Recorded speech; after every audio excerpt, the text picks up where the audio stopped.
नबी पाक अलैहिस्सलाम ने फरमाया, अपने दुख लोगों के सामने ना बयान करना, सेठों नवाबों को ना बताते फिरना, दुनियादारों के सामने जाके ना रोना कि मैं तकलीफ में हूँ। पर मैं अगर दुनियादारों को दुख बताओगे रब तुम्हें कभी गनी नहीं करेगा। और लोग हैं कि उल्टा मजाक उड़ाएंगे आपकी, जिससे बड़ी पक्की यारी है ना, पक्की, वो तब तक पक्की है जब तक आपने 50,000 मांगा नहीं।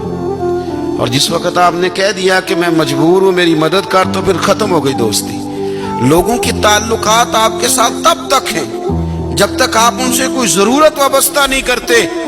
करीम आबू फरमाने लगे, बंदों के सामने दुख ना बयान करना, अल्लाह तुझे कभी गनी नहीं करेगा।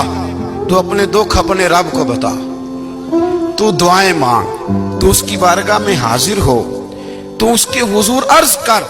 फरमाया अपने दुख अपने रब को बता, वो जल्दी करे या देर से करे तुझे सारी दुनिया से बेनियाज कर देगा, तुझे किसी का मोहताज नहीं रहने देगा। रसूल कायनात ने फरमाया, रब करीम फरमाता है, जब मेरा बंदा हाथ उठाता है ना तो मुझे हया आती है कि मैं खाली कैसे लौटा दूं इसके। इतने बड़े बादशाह की बारगाह में, ओ भाई, लोगों से इज्जतें तलाश करते हो तो वो क्या तुम्हें इज्जत देंगे? वो तो कल अच्छा कहते हैं परसों बुरा कहने लग जाते हैं।